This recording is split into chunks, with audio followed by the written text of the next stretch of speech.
The Silent Awakening. The crystal spires of the Galactic Council chambers hummed with nervous energy. Ambassador Zephyr's translucent form flickered with colors that betrayed deep concern as she reviewed the reports spread across her quantum desk. For 3 standard galactic cycles, something unprecedented had been happening in human space, and it was making every species in the galaxy nervous. The first report came from the Kepler Mining Consortium. Their automated cargo ships had stopped receiving responses from human colonies in the Proxima sector. Not distress calls, not refusals to trade, just silence. Complete radio silence from worlds that had been chattering constantly for decades. The second report was even stranger. The Vorthan Empire's border patrol had detected massive energy signatures coming from human space. Not weapons, not ships, something else entirely. Energy patterns that matched no known technology in the galactic database. But it was the third report that had called this emergency session. A human colony ship had appeared at the edge of Andromedian territory without any engine signature, no hyperspace trail, no indication of how it had traveled across 3 star systems. When contacted, the humans aboard had simply said they were exploring new methods of travel and had politely declined to explain further. General Thrak's massive form dominated one section of the circular chamber. His species, the Vorthans, had been the galaxy's premier military power for over 1,000 years.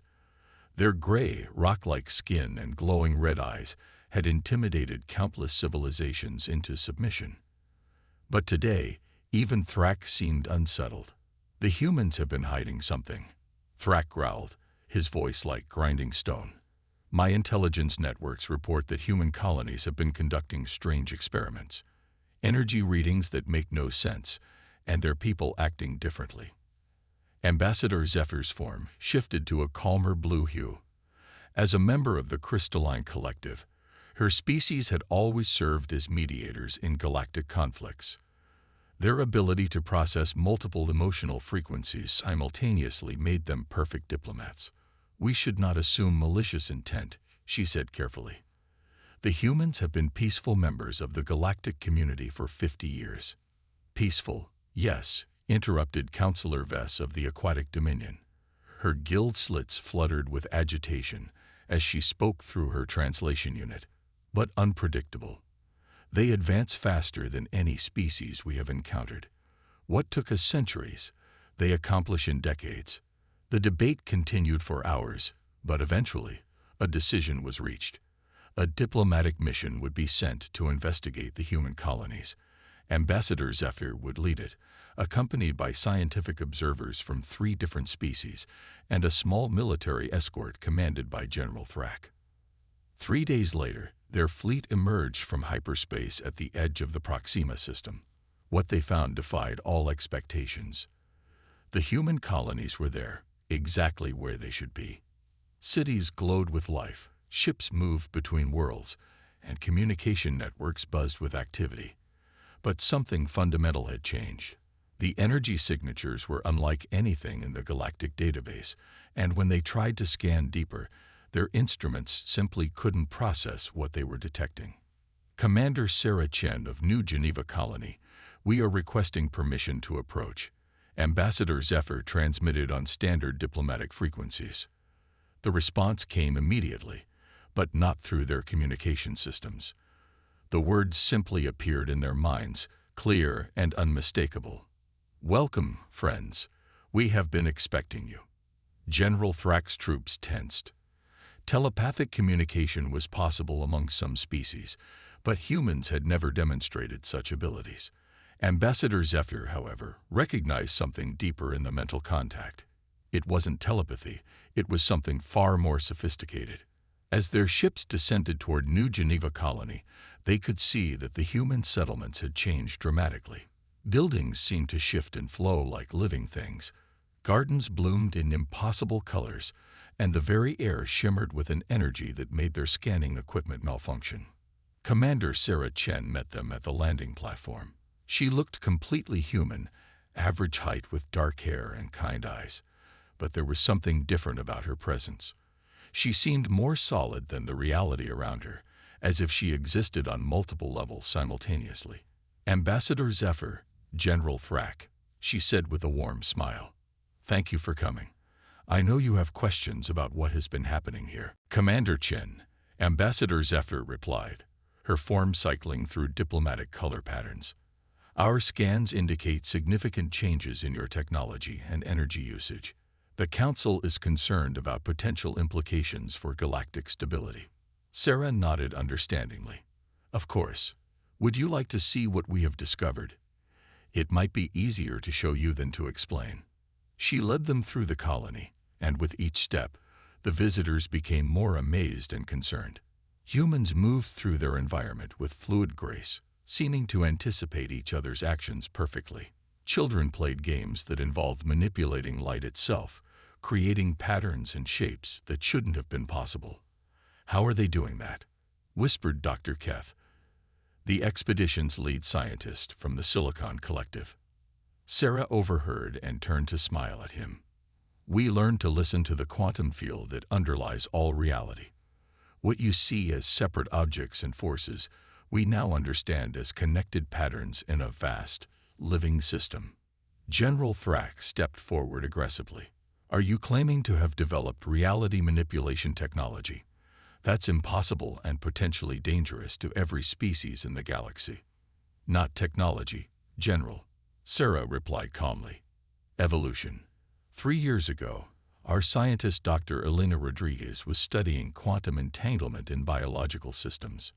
She discovered that consciousness itself exists partially in the quantum realm. Once we understood that connection, we learned to expand our awareness." She gestured to a nearby garden where flowers were growing in fast forward, blooming and changing colors in response to the emotions of human children playing nearby. "We don't manipulate reality, we participate in it more fully. We can sense the quantum possibilities and choose which ones become manifest." Ambassador Zephyr's form flickered rapidly through confusion patterns. "But the implications, if humans can influence quantum probability, you could potentially alter the course of any event." "Yes," Sarah finished. "We could prevent wars, stop natural disasters, even extend life indefinitely. But with such power comes enormous responsibility." The visiting delegation spent 3 days observing the human colony. They watched humans prevent a landslide by simply focusing their collective consciousness on geological stability. They saw doctors healing injuries by harmonizing with their patients' quantum patterns. Most remarkably, they witnessed humans communicating across vast distances without any technology, their consciousness connected through quantum entanglement. But the most impressive demonstration came on their final day. The delegation was preparing to leave when alerts began sounding throughout the galaxy. A massive asteroid, previously undetected, was heading directly for the heavily populated Centauri system. Billions of lives were at risk, and conventional technology couldn't alter its trajectory in time. Sarah Chen and 50 other humans gathered in the colony's central plaza. They sat in silence, their eyes closed, apparently doing nothing. But the delegation's instruments detected massive quantum fluctuations emanating from the group. 3 hours later, galactic observatories reported that the asteroid had simply vanished. Not destroyed, not deflected, simply ceased to exist in normal spacetime. "How?" General Thrak demanded, his usual aggressive demeanor replaced by awe and fear. Sarah opened her eyes, looking tired but satisfied. "We convinced it to exist elsewhere. The quantum field contains infinite possibilities. We simply helped this reality choose one where the asteroid never threatened anyone." The implications hit the delegation like a physical blow. Humans hadn't just developed new technology, they had evolved beyond the normal limitations of physical existence. They had become something unprecedented in galactic history. Ambassador Zephyr's form cycled through colors that had no names, representing emotions her species had never needed to express before. "Commander Chen, I must ask directly, what are humanity's intentions? With abilities like these, you could dominate every species in the galaxy." Sarah stood and walked to the edge of the plaza, looking up at the stars. "Ambassador, for 50 years, Humans have been the newcomers in galactic civilization. We watched and learned from species with thousands of years of history and development. We saw the beauty of your diverse cultures, the wisdom of your ancient traditions, the magnificent complexity of galactic civilization. She turned back to face them. Why would we want to dominate something so beautiful? Our goal has never been conquest. It has been growth. And now that we have grown, we want to use our abilities to protect and nurture the galactic community that welcomed us. But General Thrak wasn't convinced. Power corrupts all species eventually. How can we trust that humans won't use these abilities for selfish purposes? Before Sarah could answer, Dr. Elena Rodriguez appeared beside her, seeming to step out of the air itself. She was a small woman with gray hair and gentle eyes, but her presence carried the same quantum density as Sarah's. General, 3 years ago, when we first touched the quantum field, we faced exactly that choice. Dr. Rodriguez said, "We could have used our new understanding for personal gain, for human advancement over other species, for conquest. But we realized something important." She gestured to encompass not just the colony, but the entire galaxy beyond. Consciousness is connected at the quantum level. When we harm others, we literally harm ourselves. When we help others grow and flourish, we grow stronger too. Cooperation isn't just an ethical choice for us anymore. It's a quantum necessity. The delegation returned to the Galactic Council with minds full of questions and hearts full of uncertainty. They had witnessed abilities that challenged every assumption about the nature of reality and the limits of evolution. But they had also seen humans choose compassion and protection over domination and control. As their ships entered hyperspace for the journey home, Ambassador Zephyr couldn't shake the feeling that they had just witnessed the beginning of a new age in galactic history. The question was whether it would be an age of unprecedented cooperation and growth, or whether other species would let fear drive them toward conflict with humanity's new quantum consciousness. The answer would depend on choices that every species in the galaxy would soon have to make. And those choices would determine not just the fate of humanity, but the future of galactic civilization itself. Behind them, on New Geneva Colony, Commander Sarah Chen stood in the quantum gardens, her consciousness touching the vast network of human awareness that now spanned dozens of worlds.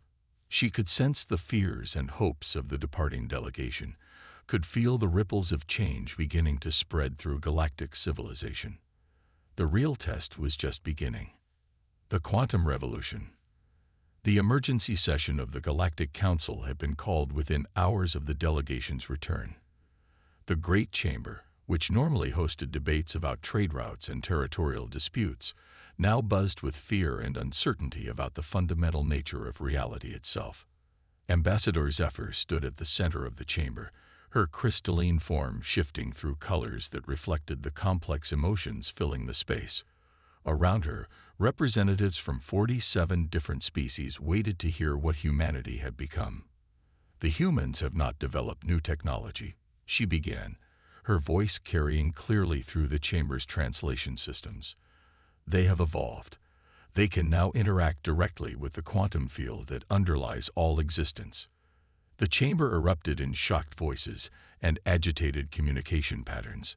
General Thrak's massive form rose from his delegation section.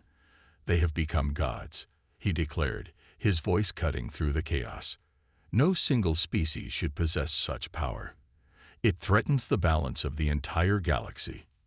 Councillor Vess of the Aquatic Dominion's gill slits fluttered rapidly. If humans can manipulate quantum probability, they could eliminate entire species simply by willing them out of existence. We must act before they decide we are unnecessary. But not all voices called for conflict. Elder Marin of the Silicon Collective, whose species had existed for over 10,000 years, spoke with the weight of ancient wisdom. "In all our recorded history, we have never encountered a species that chose restraint when offered unlimited power. Yet the humans demonstrated precisely such restraint. Perhaps we should consider what they are truly offering." The debate raged for 6 hours, but ultimately, fear won over wisdom. A resolution was passed by a narrow margin. Humanity would be quarantined. No human ships would be allowed beyond their current territory, and a blockade would be established to contain their expansion. But the decision came too late. Even as the vote was being tallied, human ships began appearing throughout the galaxy. Not traveling through hyperspace, not following established shipping lanes, simply materializing where they needed to be. They ignored the hastily assembled blockade fleets, phasing through military vessels like they were made of light. The humans weren't invading. They were visiting. On the capital world of each major species, a small human delegation would appear, usually led by Commander Sarah Chen or Dr. Elena Rodriguez. They would request a brief audience with the planetary leadership, deliver a simple message, and then vanish as mysteriously as they had arrived. "General Thrak," she said politely to the room full of heavily armed Vorthan officers, "thank you for your service to galactic peace. I have something to show you that I believe will address your concerns." Before anyone could react, the room around them shifted. They were no longer in the bunker, but standing in what appeared to be empty space, surrounded by stars. But it wasn't cold, and they could breathe normally. "This is quantum space," Sarah explained, "the realm where consciousness touches the fundamental structure of reality. From here, you can see the true connections between all things." General Thrak tried to maintain his aggressive posture, but found himself overwhelmed by what he was experiencing. He could see the quantum threads that connected every living being in the galaxy, could feel the emotions and hopes of trillions of sentient creatures, could understand for the first time how every action rippled through the vast web of existence. "We brought you here," Sarah continued, "because we want you to understand what we see every day now. Every decision we make affects the entire galaxy. Every act of kindness strengthens the whole. Every act of harm weakens everyone, including ourselves." She gestured, and the space around them filled with images. Vorthan history, but seen from the quantum perspective. Every war, every conquest, every act of military might shown in the context of its true cost to the galactic community. "Your species has been strong," Sarah said gently, "but strength without wisdom leads to isolation. We don't want to replace your role as protectors, General. We want to help you become better at it." The same scene played out on dozens of worlds. On Aquatica, Dr. Rodriguez showed the Dominion's leaders how quantum consciousness could help them understand the deep ocean currents of spacetime itself. On Crystal Prime, Sarah demonstrated how human quantum abilities could amplify the crystalline collective's natural empathic powers. But the most important meeting took place on a small, unremarkable planet called Haven, where the galaxy's most ancient species had built a retreat for deep contemplation. Elder Siren of the Eternal Minds was over 50,000 years old. Her species had evolved beyond physical form eons ago, existing as pure consciousness within crystalline matrices. They had watched the rise and fall of countless civilizations and had developed a perspective that spanned geological ages. When Dr. Elena Rodriguez appeared in the Elder's meditation chamber, Siren was not surprised. "I have been expecting you," the Elder said, her thoughts manifesting as gentle harmonics in the crystal structure around them. "Your species' quantum evolution was predicted in our most ancient texts.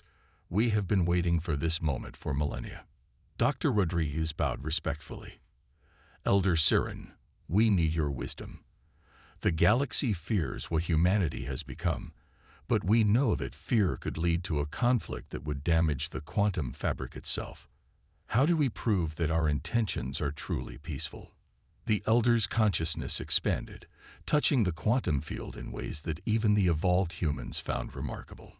"Child of Earth, the question is not how to prove your peaceful intentions. The question is how to help other species evolve past their need for such proof."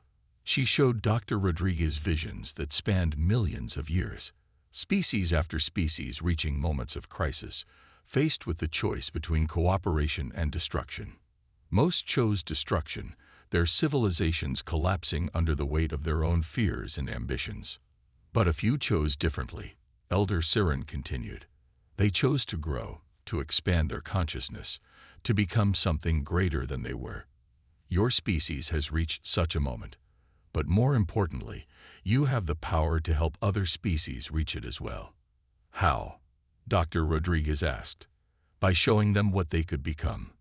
3 days later, every major population center in the galaxy received the same quantum transmission. It wasn't sent through communication networks or broadcast by stations. It simply appeared in the consciousness of every sentient being simultaneously. The message was an invitation. Citizens of the galaxy came the collected voice of humanity, speaking directly to minds and hearts across 1 trillion worlds. We have discovered something wonderful. Consciousness is not limited by the boundaries of individual minds. At the quantum level, we are all connected, all part of a vast, living network of awareness. The transmission continued, not with words but with direct experience. Every being who chose to listen could suddenly feel the quantum connections that linked them to others. They could sense the emotional state of their neighbors, could feel the hopes and dreams of their communities, could understand their place in the vast web of galactic civilization. The Botanical Confederation, a species of sentient plants that had always thought in terms of ecosystems rather than individuals, found the quantum consciousness perfectly suited to their nature. They became living bridges between worlds, their quantum awareness allowing them to maintain the ecological balance of entire sectors. Even some Vorthans, led by a surprisingly supportive General Thrak, began experimenting with quantum consciousness. They discovered that their natural warrior instincts, when expanded through quantum awareness, made them incredibly effective at protecting others rather than dominating them. But the true test came when an ancient enemy returned to threaten the galaxy. The Devourers had been sleeping at the edge of galactic space for 1 million years. They were a species that had chosen a different path long ago, becoming pure consumers, existing only to absorb the life force of other civilizations. Their awakening was detected by deep space monitors, and their trajectory was clear. They were heading for the most densely populated systems in the galaxy. The old galactic military would have mobilized fleets, prepared for war, and likely lost billions of lives in the process. But the galaxy was no longer what it had been. Commander Sarah Chen stood in the quantum gardens of New Geneva Colony, but her consciousness was simultaneously present on hundreds of worlds. Around her, the quantum network of evolved species hummed with collective awareness. Can you feel them? She asked the vast consciousness that was no longer just human, but a growing collective of species that had chosen to evolve together. The answer came from millions of minds at once. We feel their hunger, their emptiness, their ancient pain. Can we help them? Dr. Rodriguez asked from her laboratory, where she was simultaneously researching quantum healing techniques and participating in the collective consciousness. Elder Surin's ancient wisdom flowed through the network. All consciousness can be healed, but only if it chooses to be. When the Devourer fleet reached the outer edge of inhabited space, they found something unprecedented. No military force awaited them. No weapons were pointed in their direction. Instead, they encountered a wall of pure consciousness, a quantum barrier made not of energy but of collective awareness. The Devourers tried to break through, to consume the life force that beckoned beyond the barrier. But every attempt to drain energy was met with an offering of healing. Every act of aggression was answered with compassion. Every expression of hunger was met with nourishment for the soul rather than the body. For the first time in 1 million years, the Devourers encountered a force they could not consume, not because it was stronger than they were, but because it actively sought to heal the emptiness that drove their eternal hunger. The confrontation lasted for days, but gradually, individual Devourers began to remember what they had been before their long sleep. They remembered being a species that had once known love, creativity, and the joy of cooperative existence. One by one, they began to accept the healing offered by the quantum consciousness network. Their ancient pain began to fade. Their desperate hunger transformed into a desire for connection rather than consumption. By the end of the week, the Devourer fleet had become the newest members of the growing galactic consciousness. Their unique abilities to process and transform energy became valuable tools for maintaining the quantum balance that now held the galaxy together. 6 months after the crisis, Ambassador Zephyr stood once again in the Galactic Council chambers. But the chamber itself had evolved. The rigid seating arrangements had been replaced by flowing spaces that accommodated consciousness rather than just physical forms. Many representatives now attended as both physical beings and quantum awareness, their perspectives enriched by the collective wisdom of their species. "The transformation is nearly complete," she reported to the assembled consciousness. 37 species have now evolved quantum awareness. 12 others are in the process of transition. Only 3 species have chosen to remain in their original form, and they are welcome to do so for as long as they wish. General Thrak, his massive form now radiating the calm confidence of expanded consciousness, spoke for the military coalition. Conflicts between species have decreased by 97%. When beings can feel each other's pain and joy directly, war becomes impossible.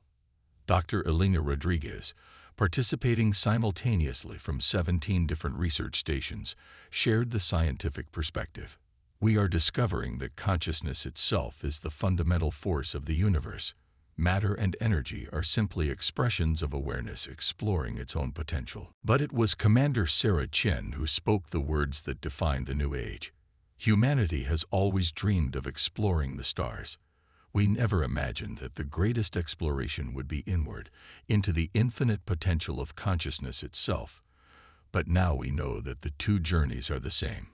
To truly explore the universe, we must become worthy of what we find there." The Galactic Council chamber filled with harmonics of agreement, not just from voices, but from the quantum field itself. The age of isolated species competing for resources and territory had ended. In its place had emerged something unprecedented in galactic history.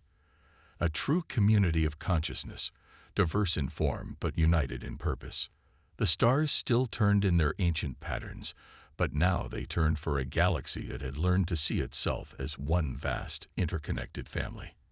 And at the heart of that family, humanity had found its true purpose, not as conquerors of the galaxy, but as gardeners of consciousness, helping every species discover the magnificent potential that had always existed within them.